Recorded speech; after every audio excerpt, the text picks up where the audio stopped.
Hello, everyone. It's me again. I'm Dr. Mel Gomez, and I have been with the University of Maryland for quite some time, since 1995. My research interests are in the areas of quantum technology, nanotechnology, magnetism, biosensing, all dimensions that the studies I made are in the atomic dimensions. So I'm really interested in very, very small objects. Here at the CPSE program, I teach microelectronics. Microelectronics is basically teaching students or understanding these fundamental devices that form building blocks of all electronic systems that we have. These are transistors, MOSFETs, BJTs, and we teach students how to connect them so that they do something functional. How to, for example, make things light up, power, and so forth and so on. Or perhaps make an analog computer. These are the kinds of things that we teach the students, or I teach the students in ENE 304. And I hope that I would see some of you there. My name is Jerry Wu. I have about 25 years teaching experience for VSI SoC processor-related courses, including the front-end and back-end semiconductor design, robot control, computer vision, AI, and machine learning, specifically focused on hardware, firmware, and embedded systems. As far as the CPSE program, I have been teaching and supporting the program from the very beginning. I teach digital logic design for embedded systems, advanced FPGA system design using HDL for embedded systems, and capstone design lab. Digital logic design for embedded systems is a hands-on approach on fundamental of digital logic for embedded systems applications, including input, output, logic gates, control maps, latch, flip-flops, and finite state machines. Embedded system will provide an overview of associated hardware components and software methodologies, as well as the tools used in the development of modern embedded systems. Advanced FPGA system design using Verilog for embedded system is a project-oriented course on digital system design using Verilog hardware description language in an industry standard design environment appropriate for embedded systems. Capstone Design Lab provides a team-based experience in the design and implementation of a microprocessor-based system to solve a real-world problem. Hi, my name is Wes Lawson. I'm a professor in the ECE department at the University of Maryland, where I've been for almost 40 years, and I've been in the Shady Grove program since its beginning. I teach ENEB 302, which is analog circuits. We look at circuits that contain resistors, inductors, capacitors, diodes, and operational amplifiers. We look at them, analyze them with different techniques under steady state conditions, but also time varying conditions.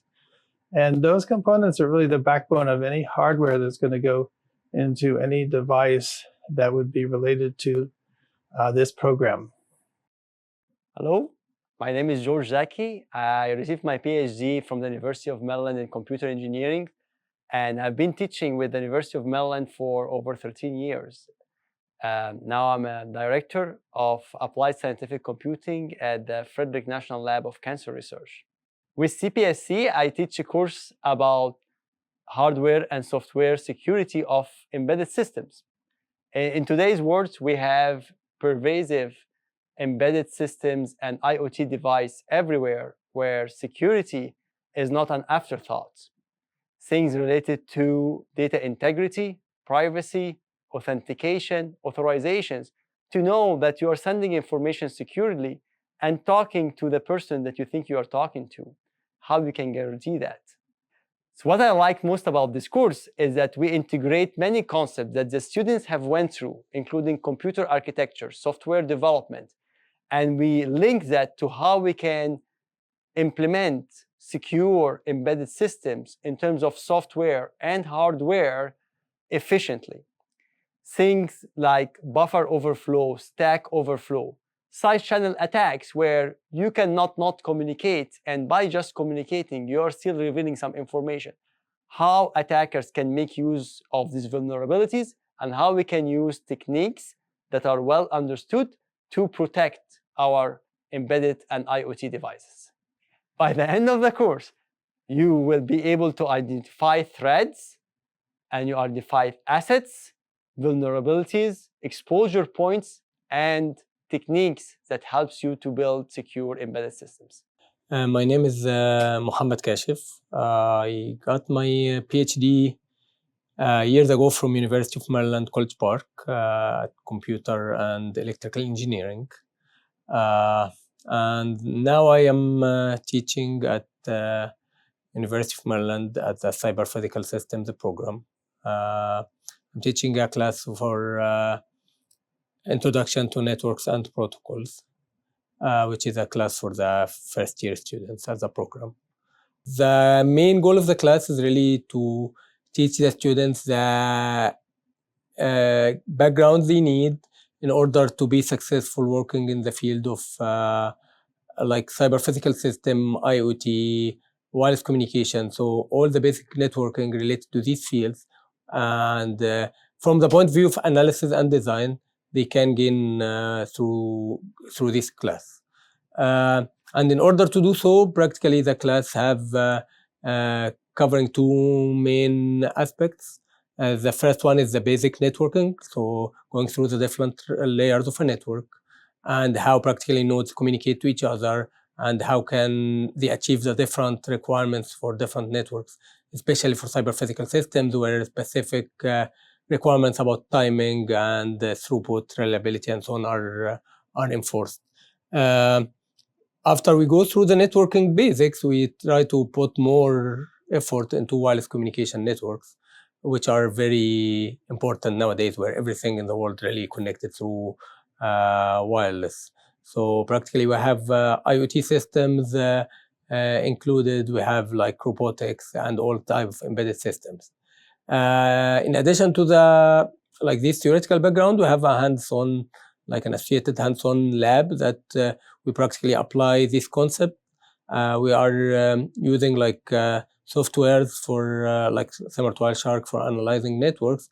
And at the same time, we really let the students hands-on build their own wireless network through using like embedded boards or embedded systems and be able to transmit different types of data and see them, how they behave through the network and analyze this traffic. I would say all this really just together really work towards the goal of practically getting an engineer which is able or is able really to understand, design, and manage a network in any of the advanced cyber physical systems that exist nowadays. Hi, it's me, Nestor Tigla. So let me just explain the courses that I teach and how that prepares the students to be able to become good cyber physical systems engineers. For the first year, in the junior year, the first semester, I teach the Introduction to Internet of Things class, where I teach the students to learn the basic concepts and skills to be able to build an IoT system.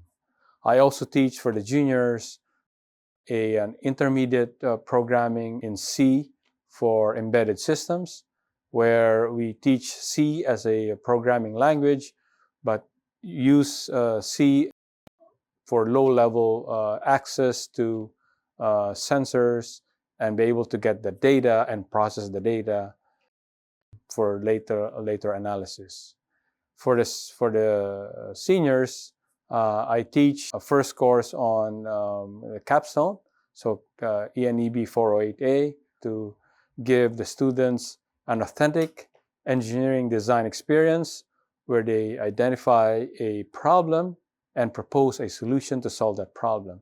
And since this is the first in the series of 2 capstone courses, the goal of this first capstone course is for them to build an alpha prototype of their system.